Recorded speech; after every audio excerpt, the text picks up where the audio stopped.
하나님을 의지하는 능력이라는 제목으로 함께 하나님의 말씀을 나누도록 하겠습니다. 하나님을 믿는 사람이든지 믿지 않는 사람이든지 공통적으로 좋아하는 인생의 복이 있죠. 바로 형통함의 복입니다. 형통함의 이 축복을 싫어하는 사람이 과연 있을까요? 형통을 얼마나 좋아하는지 사람들 가운데 만사 형통이라는 말이 있죠. 형통함을 어떻게 정의하든지 간에 사람들은 자신의 삶이 형통하길 원합니다. 그러면 하나님을 믿는 우리 그리스도인들은 우리 인생에서 어떻게 형통함을 경험할 수 있을까요? 하나님을 믿는 우리는 사실 그 정답을 다 알고 있습니다. 하나님을 기쁘시게 하고 또 하나님께서 원하시는 대로 살면 하나님께서 우리의 삶을 형통함으로 이끄시는 줄 믿으시기 바랍니다. 오늘 말씀도 그 정답대로 살아서 하나님의 형통함을 경험한 한 사람의 이야기입니다. 그 삶을 통해서 어떻게 하면 하나님께 도움을 받고 그 삶의 형통을 누릴 수 있는지 그 구체적인 비결을 함께 나누도록 하겠습니다. 오늘 말씀의 주인공은 남유다의 왕 아사입니다. 이 아사 왕은 그의 아버지 아비야를 뒤를 이어서 남유다의 왕이 되었습니다. 성경은 그가 왕위에 오른 뒤에 그의 나라가 평안하였다라고 말씀합니다. 그러면 아사 왕은 어떻게 그의 나라를 평안하게 통치하였고 또 나아가 하나님의 도움을 받는 삶을 살 수 있었을까요? 그 첫 번째는 아사 왕이 하나님께서 보시기에 선과 정의를 행하였다는 점입니다. 아사 왕의 행적이 기록되어 있는 역대하 14장에서 성경은 그에 대해서 평가하기를 하나님 보시기에 선과 정의를 행하였다라고 말씀합니다. 이 문장의 포인트는 하나님 보시기에라는 이 부분에 있습니다. 사람들은 누구나 다 선과 정의를 행하기를 원하죠. 선과 정의가 좋은 것이고 또 추구해야 할 가치라는 것은 누구나 다 알고 있는 사실입니다. 그러면 무엇이 문제일까요? 문제는 사람마다 생각하는 선과 정의가 각자마다 모두 다르다는 것입니다. 내가 보기에는 이것이 선이고 정의이지만 다른 한편에서 보면 그것이 악이 될 수도 있고 또 불의가 될 수도 있죠. 내가 보기에는 아무리 생각해도 이것이 맞다고 여겨지지만 다른 사람이 보기에는 오히려 나더러 잘못했다라고 말하기도 합니다. 오늘날 정치가 혼란스럽고 또 우리가 사는 이 세상이 어지러운 이유도 대부분 여기 있죠. 내가 생각하기에 선과 정의를 추구하기 때문입니다. 그러나 더 큰 문제는 신앙생활도 이와 크게 다르지 않다는 점입니다. 많은 그리스도인들이 내 마음대로 신앙생활을 하고 있죠. 이 정도면 됐지 뭐. 나는 할 만큼 했어. 아니, 이렇게 하면 왜 안 돼? 이렇게 해도 하나님께서 용서하시고 이해해 주실 겁니다. 그런데 이처럼 내 마음대로 생각하고 신앙생활을 한다면 어느 순간부터 그것이 과연 하나님을 섬기는 것인지 아니면 내 속에 자기 만족이라는 그 우상을 섬기는 것인지 알 수 없는 순간이 반드시 오게 될 것입니다. 성경은 내 마음대로 혹은 내가 보기 좋은 대로 이렇게 신앙생활을 하라고 절대로 말씀하지 않습니다. 분명히 말씀합니다. 하나님 보시기에 선과 정의를 행하라고 말이죠. 그렇다면 내가 아닌 하나님 보시기에 진정한 선과 정의는 무엇일까요? 이걸 알아야겠죠. 그것은 오직 하나님만 사랑하며 섬기는 것입니다. 하나님이 아닌 다른 것에 마음을 주지 않고 그것을 섬기지 않는 것입니다. 아사 왕은 이것을 아주 잘 실천한 왕이었습니다.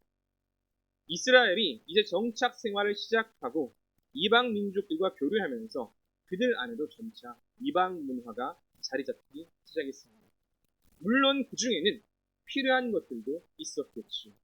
농사에 관한 지식들, 혹은 철제, 농기구, 혹은 그 밖에 여러 가지 기술들, 그 밖에 다양한 문화적 이점들이 분명히 있었을 것입니다.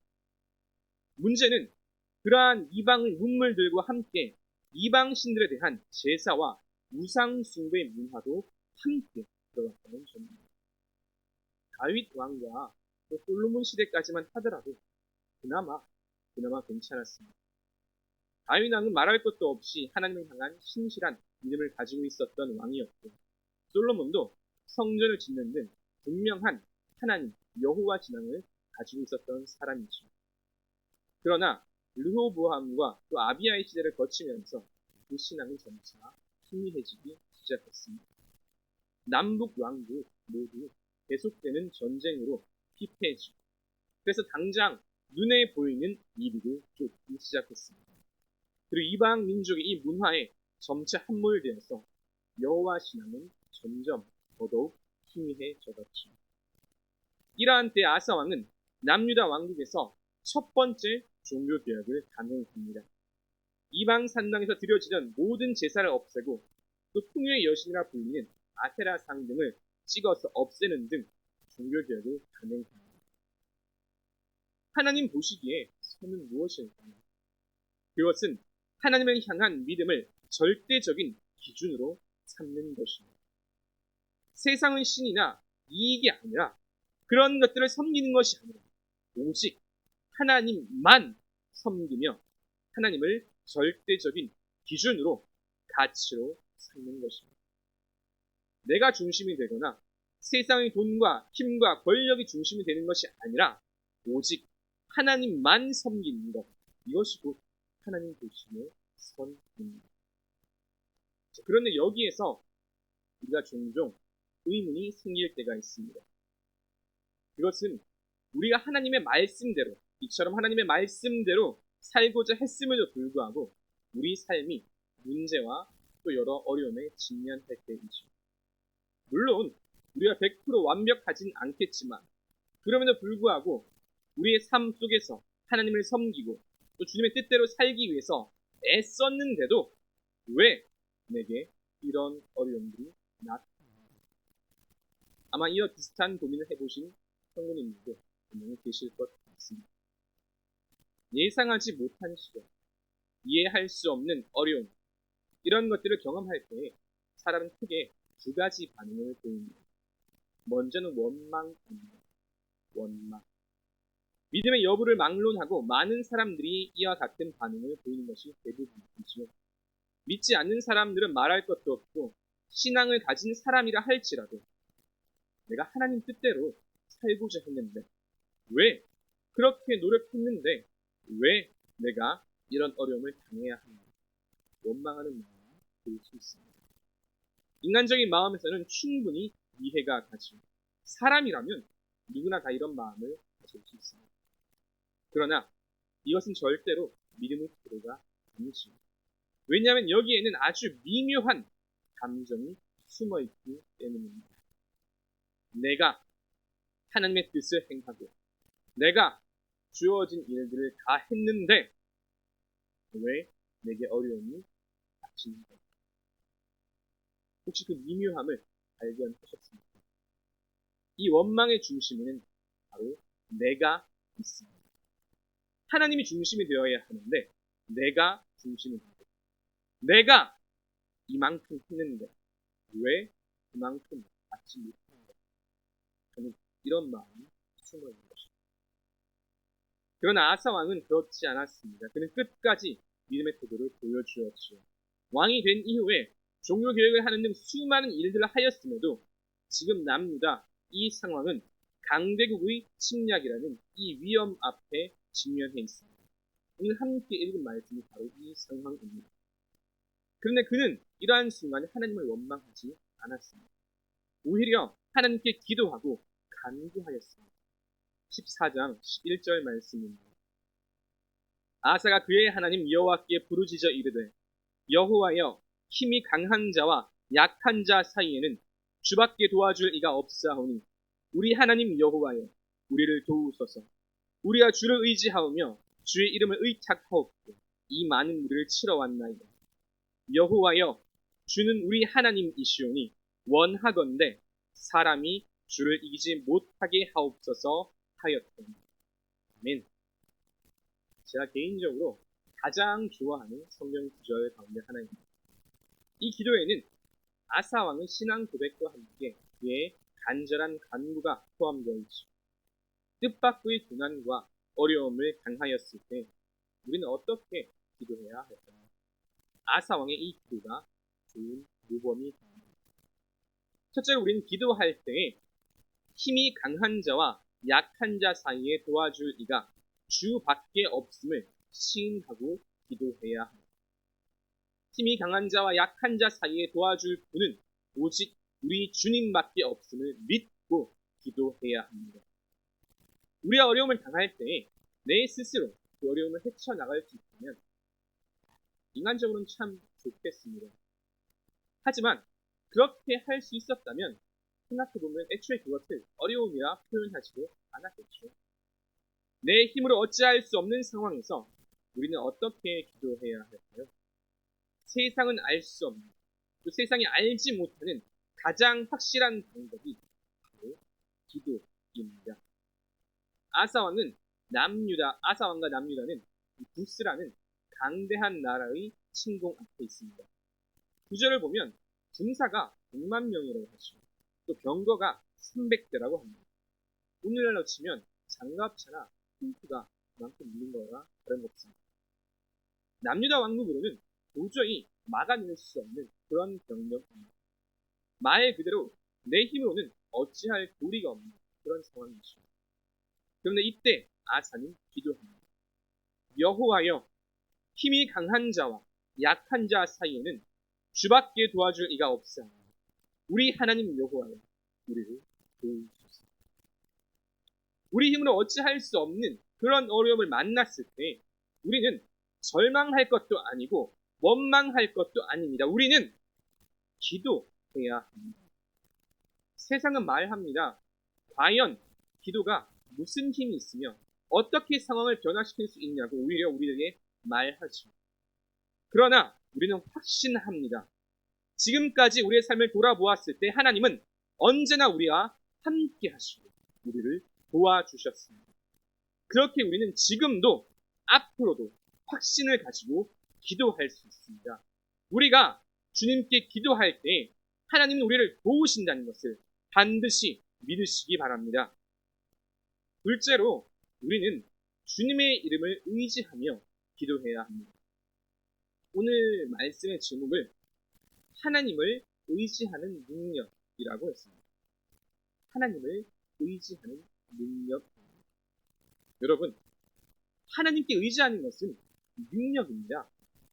하나님께 의지하는 것은 세상 사람들이 말하는 것처럼 심신이 미약해서도 아니고 정신력이 약해서도 아니며 문제를 회피하는 것은 더더욱 아닙니다.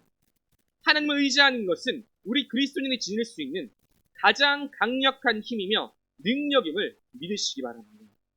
아사왕도 바로 이 능력을 사용하였습니다. 우리가 주를 의지하오니 주의 이름을 의탁하옵고 이 많은 무리를 치러왔나이다. 삶의 문제 앞에서 그리고 세상의 강대한 악과 어려움 앞에서 세상 사람들은 그들 자신의 힘만으로 그것을 극복하고자 합니다. 그리고 좌절하죠. 하지만 우리 그리스도인들의 문제 해결은 조금 다릅니다. 아니, 많이 다릅니다. 그리스도인들은 나의 힘과 능력을 의지하지 않습니다. 하나님의 도우심을 의지합니다. 이것이 더욱 확실한 방법인 줄로 믿으시길 바랍니다. 아무리 세상이 강해 보이고 또 내가 약하게 느껴진다 하더라도 여기에 하나님께서 개입하시면 전세는 완전히 달라지는 줄 믿으시기 바랍니다. 우리가 하나님의 이름을 의지하고 세상에 맞서 싸울 때에 하나님께서 이미 먼저 가셔서 그 싸움을 승리하십니다. 부스가 아무리 강한다 한들 하나님의 능력을 구하며 기도한 아사에게는 이기지 못하였습니다. 마찬가지이죠. 세상의 권세가 아무리 강하고 무섭고 위험해 보이더라도 결국 세상 역시 하나님의 힘입니다. 우리가 하나님의 이름을 의지하며 나아갈 때 우리는 세상과의 싸움에서 우리의 삶의 문제 앞에서 능히 승리할 수 있음을 믿으시기 바랍니다. 아사왕이 했던 세 번째 기도는 여호와여 주는 우리 하나님이시오 원하건대 사람이 주를 이기지 못하게 하옵소서라는 기도입니다. 지금까지 삶의 문제 앞에 살 수 있는 가장 강력한 무기가 기도라고 했고 또 하나님의 이름을 의지하는 것이 곧 능력이라고 했습니다. 그러면 이 기도와 간구 중에서 가장 간절함이 담겨있는 기도는 무엇일까요? 저는 아사의 이 마지막 기도라고 생각합니다. 여호와여 사람이 주를 이기지 못하게 하옵소서.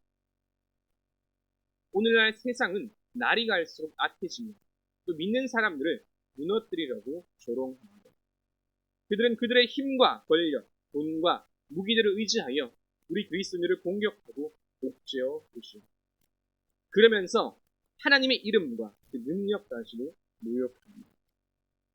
그리스도인이라고 해봐야 별거 없네. 예수 믿는다고 해서 혹시나 했는데 아무것도 아니었네. 등등 수많은 말들과 상황들로 우리뿐만 아니라 하나님의 이름까지 모욕하는 경우가 참으로 많이 있습니다. 왜 그럴까요? 자신들에게 힘이 있다고 생각하기 때문입니다. 돈이 있고 권력이 있고 지위가 있으니까 그와 같은 것들을 무기 삼아 우리를 조롱하고 하나님의 이름을 조롱합니다. 그런데 그럴 때 우리는 어떻게 기도해야 할까요? 지금까지 나누었던 바로 이 기도입니다. 주님, 사람이 주님을 이기지 못하게 하옵소서. 구스왕 세라도 그랬을 것입니다. 이미 남유다는 이전에 애국과의 전쟁으로 쇠약해질 대로 쇠약해졌습니다. 북이스라엘과도 잦은 전쟁을 했었지만 국력이 너무도 약해진 그런 상태였습니다. 구스왕 세라는 수많은 병력과 강력한 무기를 앞세우면 남유다를 손쉽게 정복할 수 있을 것이라 생각했겠죠. 하지만 이 세라는 가장 강력한 능력, 가장 무서운 변수를 생각하지 않았습니다. 바로 믿는 백성들의 기도와 간구입니다. 다시 한번 말씀드리지만 하나님을 의지하는 것은 능력입니다. 가장 강력한 힘입니다. 우리가 이 힘을 의지하면 세상이 아무리 큰 시련과 어려움을 주더라도 풍파가 몰려오더라도 우리는 마침내 이기고 극복할 수 있습니다. 왜 그렇습니까? 하나님께서 우리와 함께 하시기 때문입니다. 12절 말씀입니다. 여호와께서 구스 사람들을 아사와 유다 사람들 앞에서 치시니 구스 사람들이 도망하는지라. 누가 하십니까? 여호와 우리 하나님께서 하십니다. 믿는 백성들이 하나님의 이름을 의지하여 하나님께 간구하면 하나님께서 움직이십니다. 우리의 삶에 시련이 오더라도 또한 세상의 강대한 악이 우리를 에워싸더라도 우리가 두려울 것이 없는 이유는 하나님께서 우리와 함께 하시기 때문입니다. 사랑하는 성도 여러분, 우리가 기도하면 하나님께서 먼저 우리의 문제를 해결하시고 인도하는 줄 믿으시기 바랍니다. 이제 말씀을 정리합니다. 아사 왕의 삶과 그 기도를 통해서 어떻게 하면 우리 삶이 평안해지는지, 나아가 우리의 삶의 문제 앞에서 우리가 어떻게 해야 하는지 함께 나누었습니다. 아사 왕은 먼저 하나님 보시기에 선과 정의를 행하였습니다. 내가 기준이 아니라 하나님의 기준에서 행하고자 노력하였죠. 그리고 그는 삶의 문제 앞에서 하나님을 의지하는 능력, 기도와 간구로서 문제를 해결하였습니다. 우리의 힘으로 할 수 없는 이 길을 앞에 두고 기도할 때에 하나님께서 승리케 하시는 그 기적을 경험케 하십니다. 성경은 이와 같은 아사 왕을 어떻게 평가할까요? 남유다와 북이스라엘에는 수많은 왕들이 있었죠. 그런데 하나님께 칭찬받은 왕은 딱 4명뿐입니다. 아사, 여호사밧, 히스기야, 요시야. 이 네 명 가운데 한 사람이 바로 오늘 함께 나온 아사 왕입니다. 우리들의 삶에도 여러 어려움들이 있을 줄로 압니다. 요즘은 특히나 더더욱 그러하겠죠. 전 세계적으로 코로나가 휩쓸었습니다. 그리고 이제 그 경제적 여파가 체감되고 있죠. 정치, 경제, 사회 그 어느 것도 우리들에게 위안이나 만족이나 평안을 주지 못합니다. 이럴수록 우리 그리스도인들은 실망하거나 좌절하는 것이 아니라 오히려 더더욱 하나님을 신뢰하며 의지하며 기도로서 나아가야 합니다. 문제 앞에서 기도와 간구로 나아갈 때 반드시 하나님께서 먼저 우리의 문제를 해결해 주실 것입니다. 삶의 여러 어려움 속에도 늘 하나님을 의지하는 이 능력을 발휘해서 항상 승리하는 저 여러분 되시기를 주님의 이름으로 축원합니다.